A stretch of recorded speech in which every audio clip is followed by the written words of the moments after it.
Hi guys, welcome back to my channel. Today I want to do a little story time birth story and also a little bit of awareness to what happened to me with my last labor and delivery.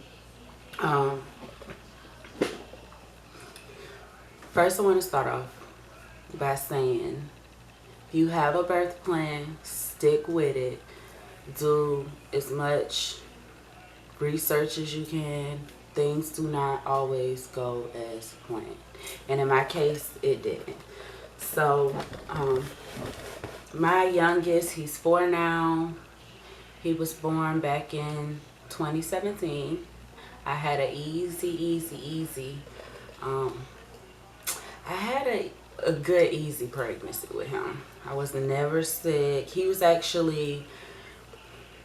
sneaky baby. I actually had him while I was on birth control, um, on a new ring. So what happened with my labor and delivery, that morning, the morning of June 11th, my water broke when I got out of bed and went to use the bathroom. It was the first time my water broke, and I don't know, it was a different experience for me because with my older two, my first one was induced. My second one, I went into labor naturally with my second one, but he was definitely stubborn, so they had to break my water at the hospital, and I did have to get Pitocin with him. With this one, I wanted it to be different. I kind of prayed for like my water to break naturally, and it did. That morning we headed to the hospital. We didn't take no time. We didn't really wait. Just everything was already packed. I was due within the next 2-3 weeks anyway. So we went, met my mom. She got the older two for me, and we headed to the hospital, which was like not too long away from where we met my mom at. My contractions were, I think, every 5 to 6 minutes apart, but it was going up and down, so they wasn't real consistent, but I still had them. When we got to the hospital, they checked my waters. Everything was clean. They checked to see how far along I was dilated. At that point, I was 4.5 centimeters dilated. And this seems to happen to me a lot. I'm always dilated at least 4 centimeters by the time I end up in labor. And then everything wants to go slow. So they admitted us, of course. My water broke. They admitted us, and it was around, I think by the time they admitted us from 11 o'clock when my water broke, I think it was around 1:30ish when they finally admitted me and got me in a room. So I had a birth plan coming in. I had a birth plan from when I was 20 weeks, but due to circumstances, I wanted to do all natural delivery, no meds, no medication, because I got the epidural with my first two. I mean, it was a good epidural experience with the first two, but I didn't want to go through that again. I said I wanted to try it the natural way and let my body do what it wanted. And unfortunately, I wasn't able to take the natural birthing classes. We were just, it was a lot going on that year. So, and then me with work and him with work, and it was just other stuff going on that we couldn't set aside classes. And I really think classes would have helped a little bit. But as far as like still having a birthing plan with my doctor, my birthing plan was to get, at our hospital, they only have one labor tub,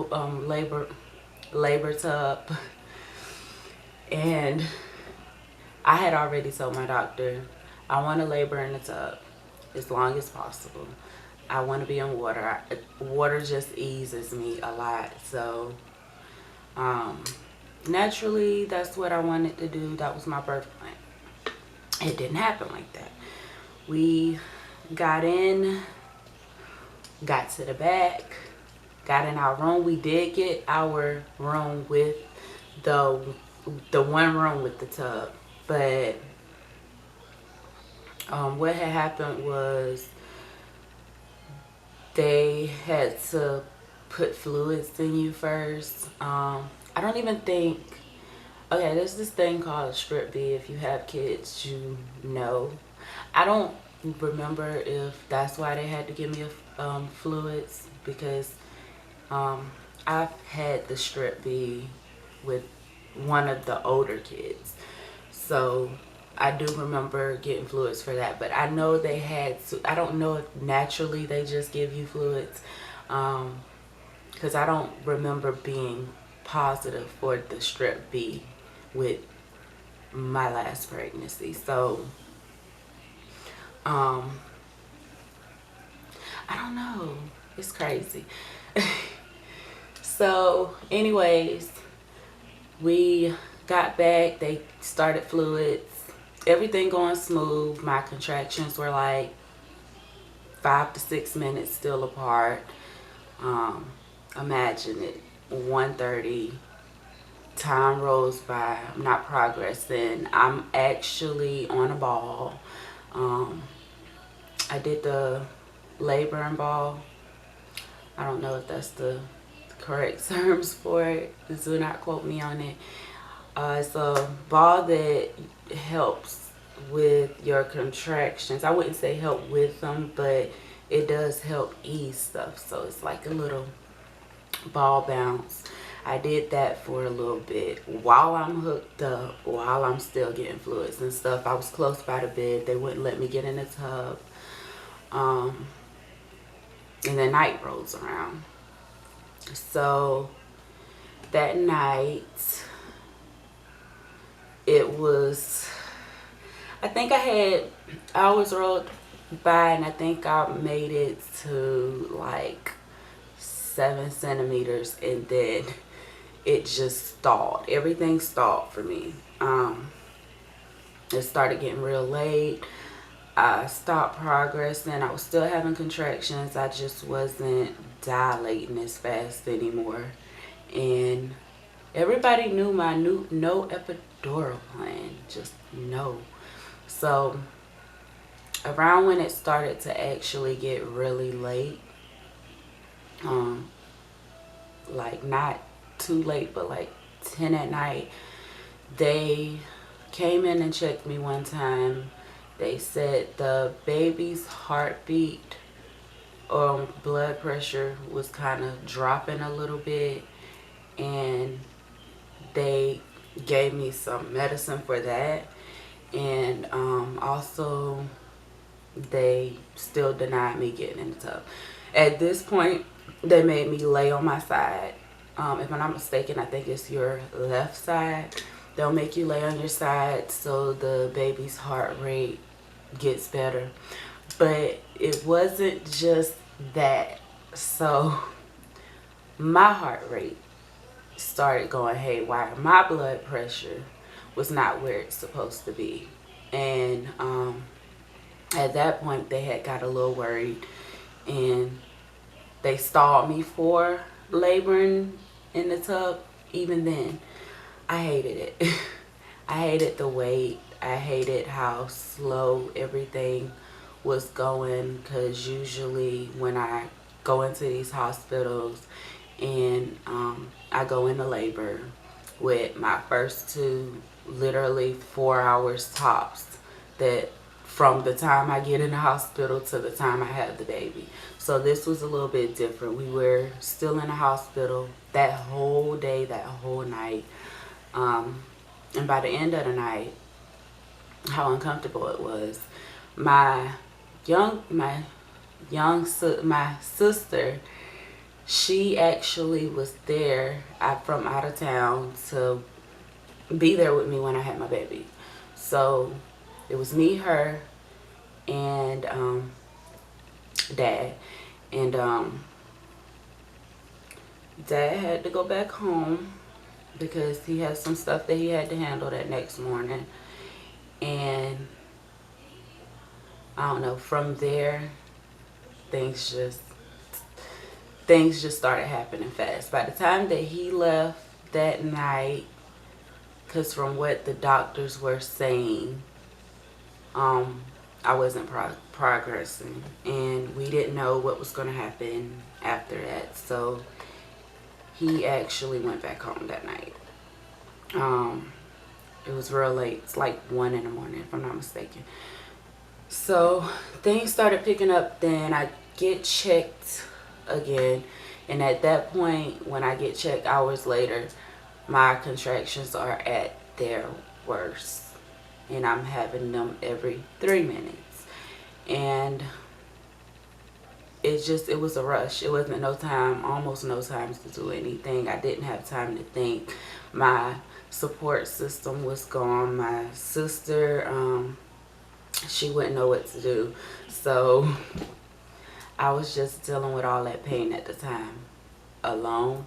And when they came in and they finally said, okay, we got everything under control now, you can get in the tub.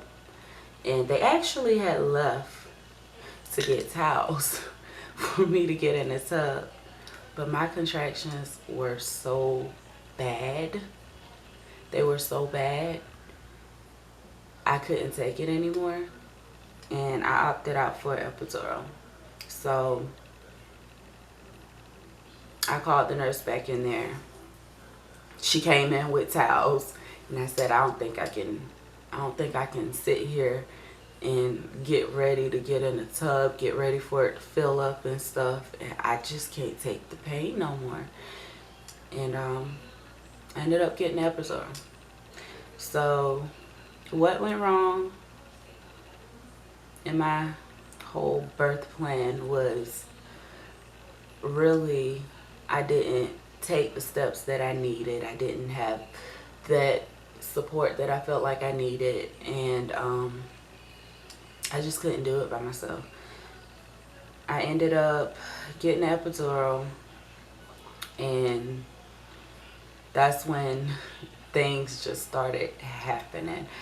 I actually, for the first time, my epidural numbed me, but I could still feel like very low down. I still felt pain, like very low.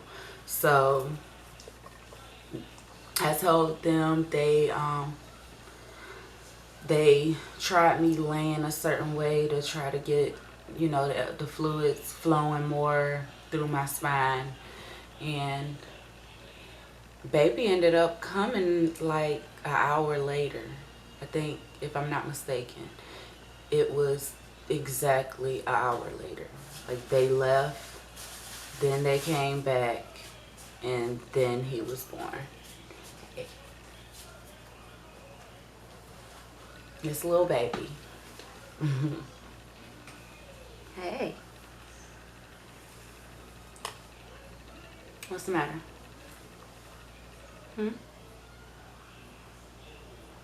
What's the matter? So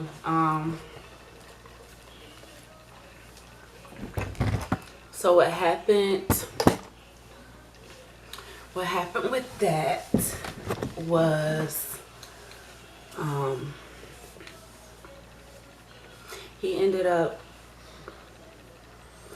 okay, I'm gonna, disclaimer, because I don't want to leave this out. When my doctor came in and checked me and I was fully dilated, she checked my waters. My waters had been broken all that day, like 11, 12 hours now. Whoa. It was more than 12 hours. It had been broken about 13 or 14 hours then. And she instantly said, we got a problem. Don't want to scare you. He's going to have to go to the NICU once he's born. My fluids got infected. Somehow there was an infection with my water being broken too long. I had never heard of it. Saturday? And, no, baby. I'm recording. And,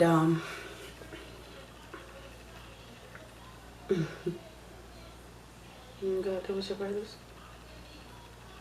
Go get them. Okay, so, that kind of shocked me, and I wasn't expecting that. She didn't seem too concerned.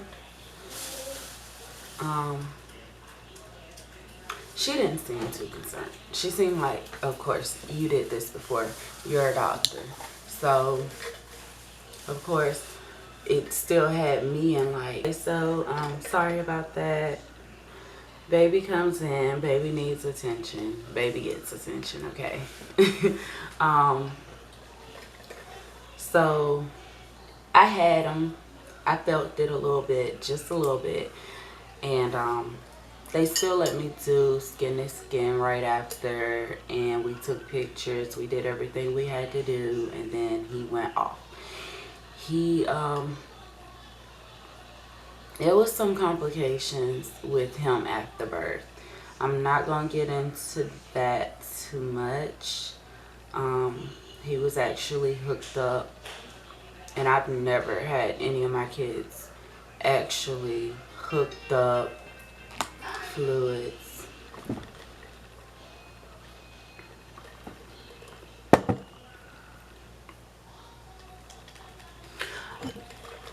Okay, I'm back.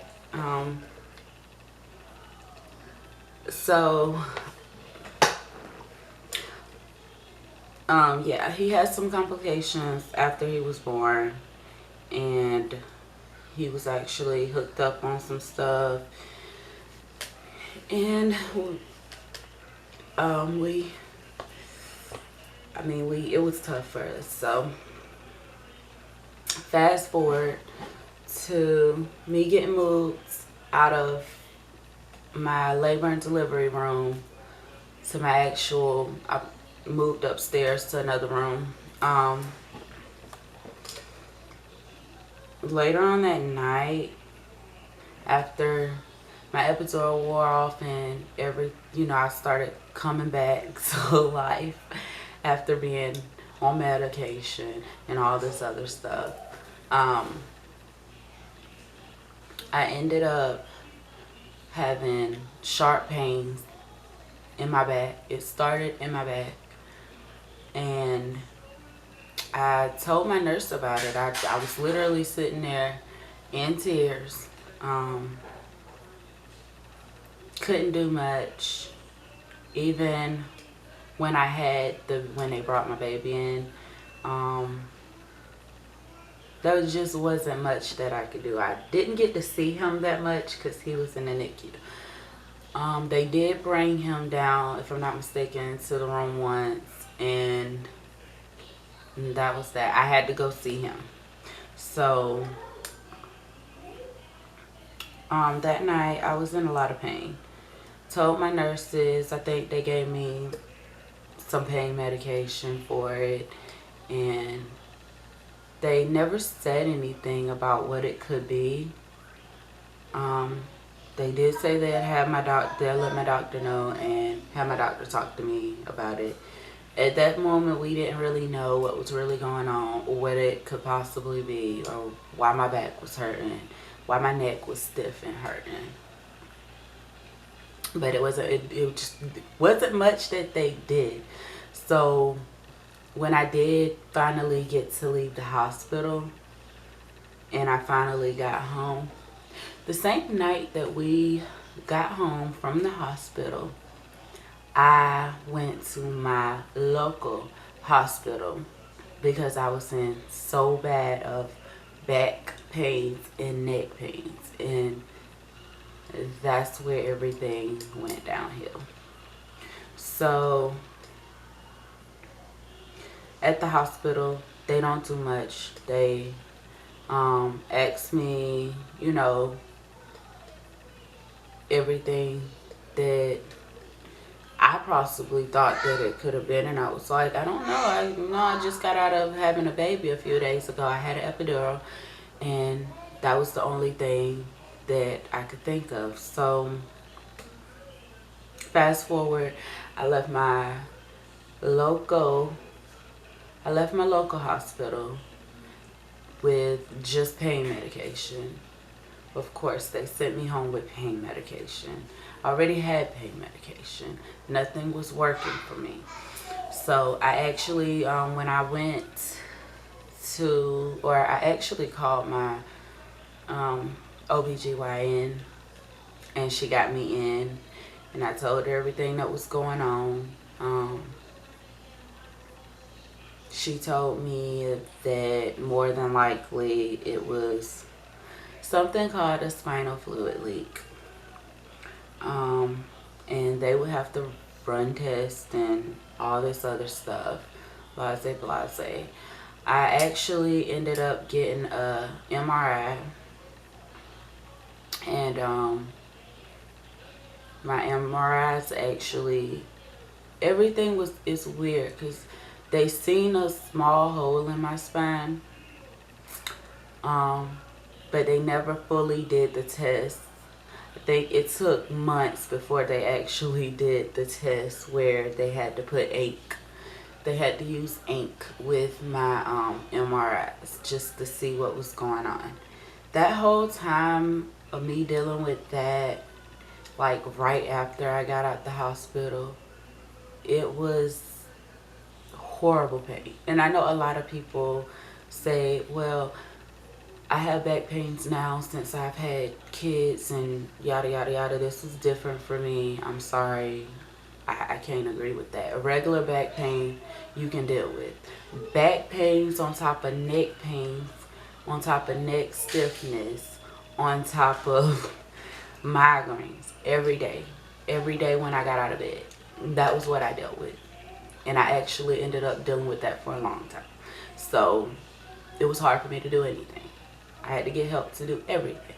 I even tried to go back to work when it was time for me to go back to work. And I couldn't stay. I worked for literally a week. I sit down in a desk. So that should just let you know, when you're laying in bed and you get up and you start having these bad migraines. And I never had a migraine. These were migraines, and it felt like fluid was just rushing up to my head, and my neck and my spine was in horrible pain. They ended up doing blood patches on me, sadly, and I think so with the blood patch, I had it done at least 5 times. They take blood out of somewhere, like your arm. They could take it out of your legs.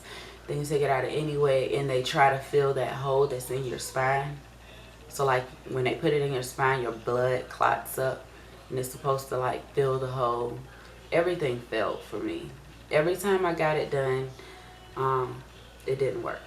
I even seen 2 different neurologists, and one of them was at the hospital that I was actually working for. So it just, at some point, it wasn't much they can do. They started prescribing me different kind of medicines, different kind of stuff.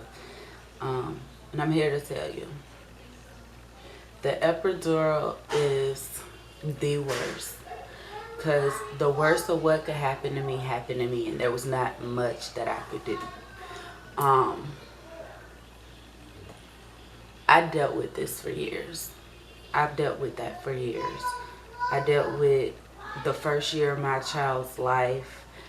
I didn't feel like there was much that I could do. I took care of him. I did, everything that I had to do.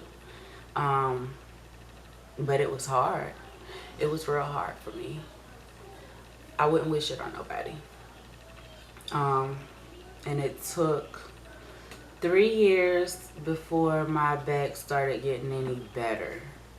So, me personally, After a while, going through all these doctors, trying to figure out what I could do about the situation, because you do sign consents when you get an epidural. And trust me, a lot of women are like, oh, nothing won't go wrong. You never know what can go wrong. You just never know. So I try to keep that in the back of my head now. And I try to make people aware that the epidural is not any, oh, it just ease your pain and it makes everything go away, which it does. But if you can do it naturally, like I'm sure women did in the old days, you can do it. If they can do it, you can do it. And I wish that I had that complete mindset. It just, everything for me in my labor had happened so fast, and I didn't have time. I couldn't think. You know, I wasn't all there, and I wouldn't recommend the epidural. And a lot of people get lots of epidurals and be absolutely fine, and that's fine. That's good for those who the epidural worked, because the epidural worked good for me the first 2 times, but I never get it again. That being said, just be mindful, because even with that, doctors could not help me at all. And no matter what they did, no matter what they gave me, no matter how many tests they ran, it was just not much that they could do.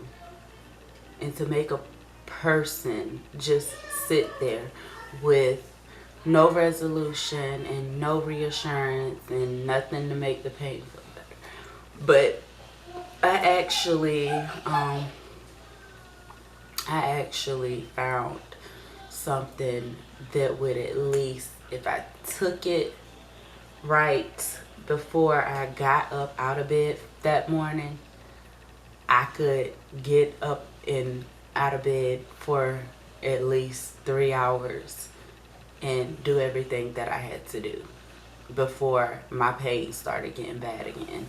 And that was actually Excedrin extra strength, or it was Excedrin migraine. And what I had learned through that whole process, Excedrin is not the best medicine to take all the time. That's not something that you're supposed to be on all the time. And I was on it for a good year or 2 all the time, or at least as much as I needed. It thins your blood, so it's not the best thing. It's like a blood thinner. But what I learned was like an important ingredient in the sorry about that. What I learned in Excedrin, what was like the one main ingredient that helped my migraines. It didn't help my back pain and my neck pain, but it helped my migraines, was caffeine. Caffeine would help me a lot, and I still had the back and neck pains no matter what I did. So I'm here to tell you that epidural is not the best thing. It ruined the first 2-3 years of everything that I could have done with my child. I still did stuff. I still got out. I still moved when I could. I still tried to do stuff. I'm still a mom at the end of the day. I got 2 other kids. I still had to get up. I still had to cook. I still had to clean. I still had to make sure they was ready for bed and stuff. And even with their dad, like, he helped a lot too. So he helped around the house. He helped with them. We're a team at the end of the day. That's my man. We're a team. And we're going to make sure that they are good. So with the help of some of the people around me, I was able to get some stuff done. But I still felt useless through that whole process. So epidural is a no. And I wish that they put more awareness out there about spinal fluid leaks, because it is the worst. It's the worst pain that you could deal with, and I wish that I would have just went natural. I don't even think going through labor naturally would have been as bad as what I experienced with having a spinal fluid leak. So that's it for this video. I really wanted to get my story out and what happened to me, because I don't wish it on nobody else. And I really think with women's empowerment and everything that women can do, everything that we go through, how our bodies carry a baby for that long, we can do this naturally without medication. And trust me, yeah, contractions are horrible, but that pain that I dealt with from the result of the epidural is definitely not worth you not just pushing through and letting your body do what it's supposed to do through labor. So that's my story. I wanted to get it out. I wanted to let people know. Not many people knew what I was going through. And that concludes this video. So thank you for watching. Like, comment, and subscribe. And I'll see y'all next time.